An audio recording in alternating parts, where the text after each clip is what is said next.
Здравейте, приятели! Дойде и време да дадем почет на агнешкото месо.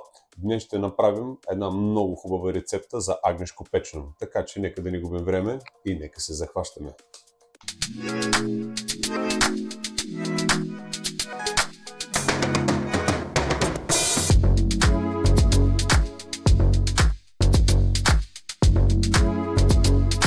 Ще започнем с обезкостяването на агнешкото месо. В случая ние ще използваме агнешко буч. Така че започваме.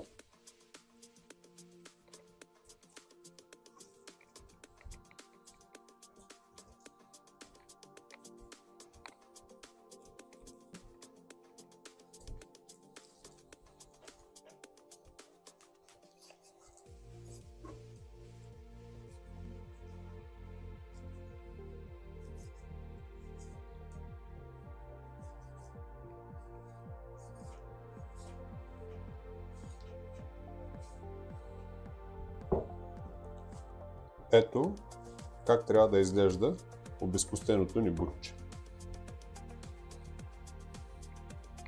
След като сме обезкостили бутчето, разбира се, кокала си го запазете както за сос, така и за супа. И сега ще ви покажа как да изтеним леко месото от бута. Да, той няма правилна форма сега в момента, но ние ще го направим изглеждащо като правоъгълник. Нека ви покажа как. По-дебелата част, която е от горния край,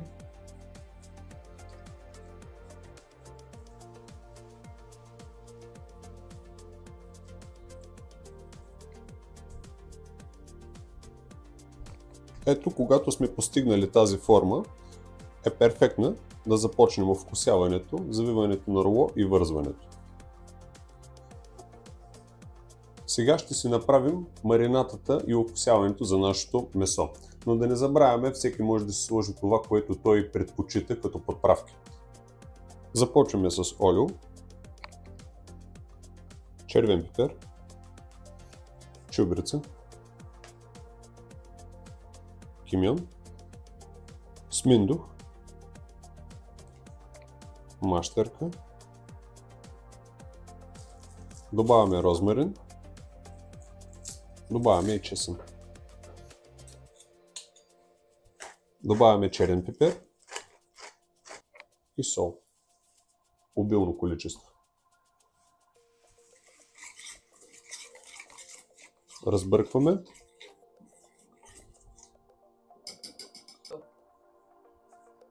Намазваме месото равномерно. Завиваме на руло и го завързваме.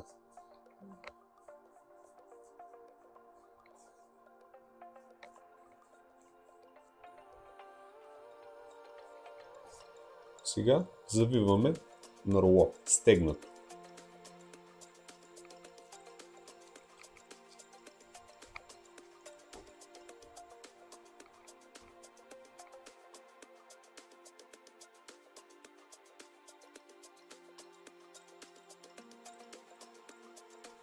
Взимаме си готварски конец и започваме вързването.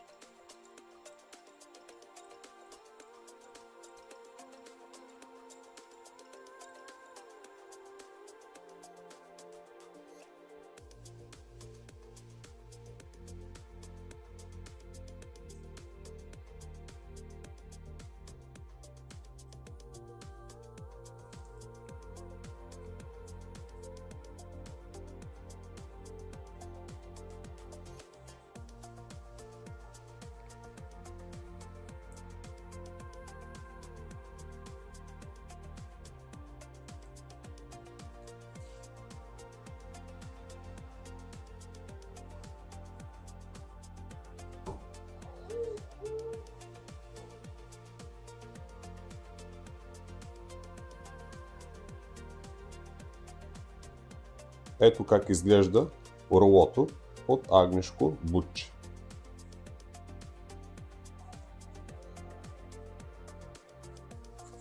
За печенето на агнешкото ще направим канапе от пресен лук.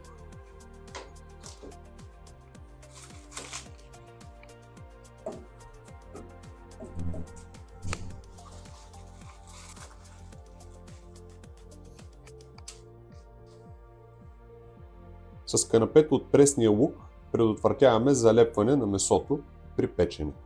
За допълнителен вкус и по-добър цвят на месото, в купичката от маринатата слагаме малко олио и намазваме. След като сме подготвили агнешкото,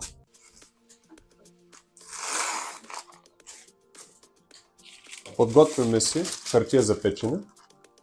В случай аз ще използвам вода, вие може да използвате бульон, може да използвате бира, вино, каквото вие предпочитате. Да спомена, ако агнешкото ви е прясно и в тавата примерно имате 2 или 3 или повече рола, т.е. тавата ви е пълна с месо, не е нужно да слагате никаква течност. Поради простата причина, че месото, ако е прясно, т.е. говоря, че ако днеска е заклано, до 24 часа той съдържа много вода. Следователно не е нужно да слагате течност. Да предотвратим залепване на алуминиевото фолио върху месото, за по-доброто печене на месото слагаме хартия за печене. Върху нея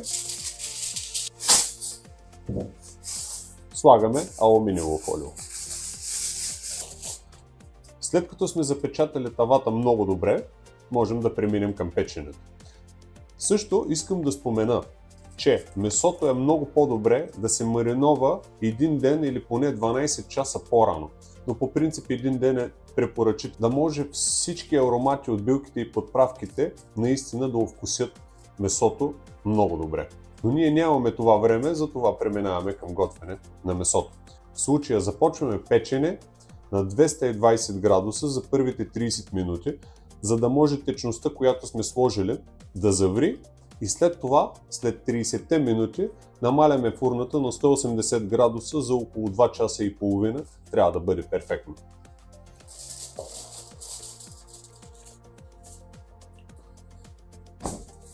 Ето, че изминаха 3 часа от готвенето на агнешкото. Нека видим.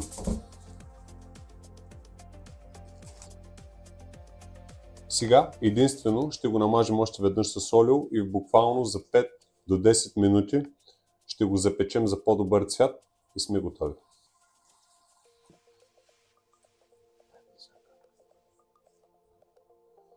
След като сме го намазали, връщаме го във фурната за около още 5 до 10 минути на 200-220 градуса. Можете да използвате и вентилатор. Погледнете. Ето така трябва да изглежда агнешкото печене. Взимаме от неговата му мазнина и съвсем леко го намазваме. Сега го оставяме да си починем около 15-20 минути и можем да го опитаме. Дойде и време да премахнем конците и да го опитаме.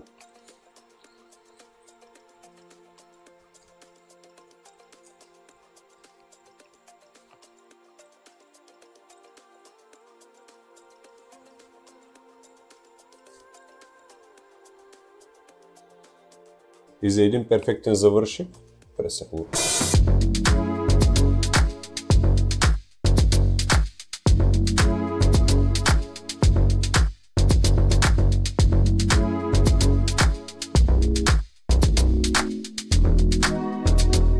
Ето, че и дойде време да опитаме нашия шедьовър. Невероятно крехко. Просто се топи в устата. Перфектното предложение за Гергьовден и за Великден. Мога да ви пожелая приятен апетит и до следващия път.